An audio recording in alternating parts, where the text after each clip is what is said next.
Hi, my name's Dennis Song, and I own Flower Mound Pharmacy. I hope you have your reserves of toilet paper and bread and distilled water.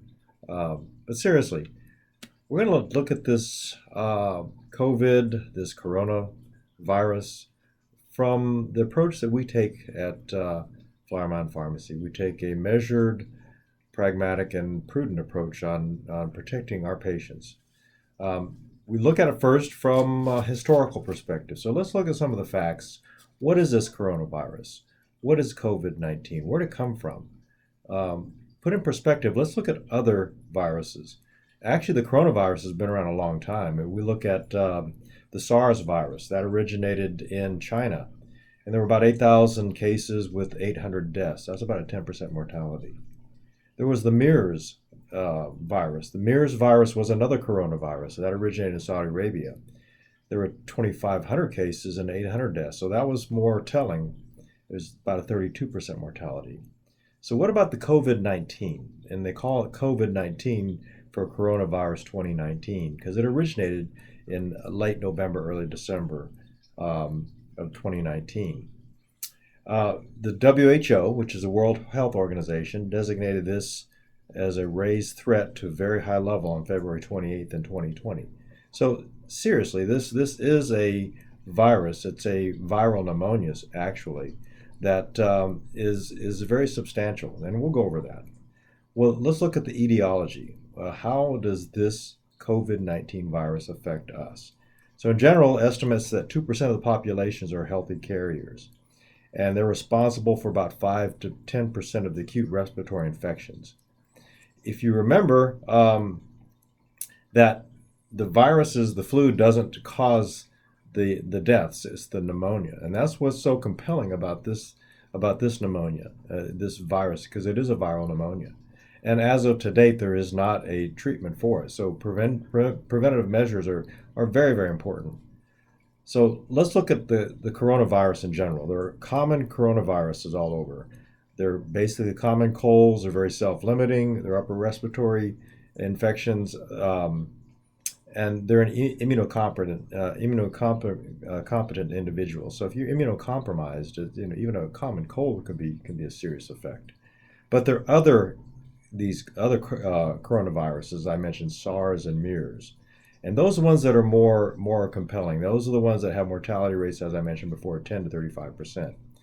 So how do we get this virus? Well, it's believed to be transmitted through respiratory droplets, through coughing and sneezing. That's why it's very important to have good etiquette whenever you do sneeze into your elbow. Wash your hands constantly so it remains on surfaces. Incubation time is about 3 to 7 days, and it can be up to 2 weeks. And the longest time for the infection symptoms was about 12 and a half days. So that's why they say 2 weeks is a good time period for if you want to be quarantined. Again, the World Health Organization, as of March the 3rd, said there are 87,137 cases.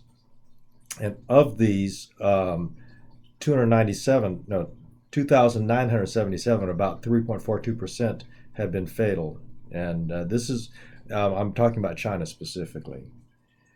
So if we look at the New England Journal of Medicine, January 29, 2020, it said the first 425 cases were recorded in Wuhan, China, as we know. And the median age of that patient was 59. So they ranged from 15 to 89 years old, with the majority of them, the median age being about 59 or 60. So if we look at who is greatest at risk, it's those kind of who have decreased immune systems, 65 and older. That's why it's important to get your pneumonia shot when you're 60 to 65 years old, depending on the pneumonia strain. So they found out, just like other pneumonias, just like other viruses, those at most risk, starting with 80 plus years old, then 70 to 80 and 60 to 80. So these agencies, what they do is they make a broad recommendation. So those who are immunocompromised, those who have coexisting or underlying health conditions, if you have asthma, COPD, heart disease, diabetes, if you've undergone cancer treatment specifically, or have a compromised immune function, that's critical. If you have a compromised immune function, you're not able to fight this infection off, for that matter, any infection off. So if we look at those, again, I mentioned over 80 years old, that was approximately about 15%. And this is the study in China. That's who had contracted this. Who succumbed to fatality. 70 to 79, there were 8% that had died, and then approximately half of the critical patients had pre-existing comorbidities, as I mentioned, cardiovascular disease, diabetes, chronic respiratory, or some types of cancer. So, what do we do? Well, first, what are the symptoms?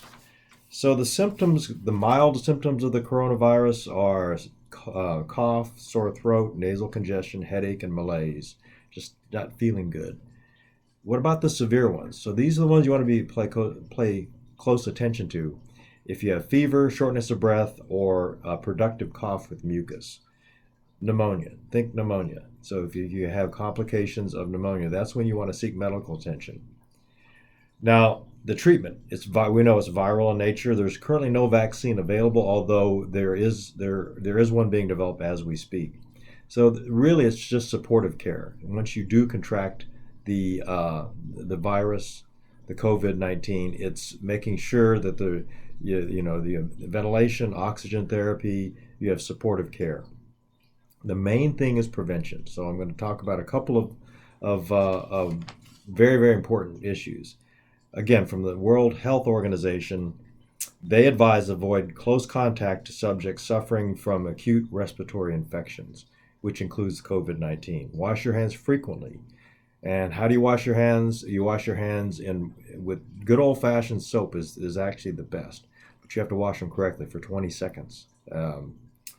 People with acute airway infections, so you should keep a distance. They say 6 feet. That's where the social distancing comes from. Cover your mouth. Use good hygiene. Cough into your elbow, as I mentioned, and wash your hands accordingly. And those who are immunocompromised, the WHO specifically addresses this population. Stay away from public gatherings. So that's the World Health Organization. Now, if you go to our website, pharmacist.com, or my new website, dennishealth.com, you'll find our pharmacy, our tips for prevention. And they're pretty much there aligned with the World Health Organization. Wash your hands for 20 seconds. Use alcohol-based sanitizers. Cover your mouth when you cough or sneeze. Specifically, if you can cough into your elbow. Drink plenty of fluids. Get plenty of rest. And most importantly, take care of yourself. Take your vitamins, your antioxidants. That's what helps the body boost the immune system, fight off these infections. We recommend vitamin D, vitamin C. We like elderberry concentrate and probiotics. You can come to the pharmacy. You can also call, go to our website, our Facebook. Just somehow communicate with us, and we'll give you the specifics on these. What about masks? So masks are intended for those who have active infections. A misperception is that you wear a mask, you're protecting yourself from the environment, which is just the opposite. Actually, a mask is intended to protect those who are sick from those around you. So a mask basically protects the public from you and not you from the public. It protects the public from you and not the public, against the public. So don't hoard supplies or food. Trust in our supply chain. And we will notify you. Most importantly, we'll notify you of any disruptions of medications. So the main thing I want to leave you with is trust. Well, first, get all sources of information, but make sure those sources are from a trusted source. Trusted source meaning that just like anything that's science-based, it has to be evidence-based. There's got to be scientific data behind it. That's what we do. We answer questions based on a science-based model. In journalism, it's called substantiation of the sources. So we look at the sources, and we'll help you with this. We hope you have a healthy, and a quick recovery from this from this pandemic that's happening. Um, Again, wash your hands, take your vitamins, and just be well. Thank you.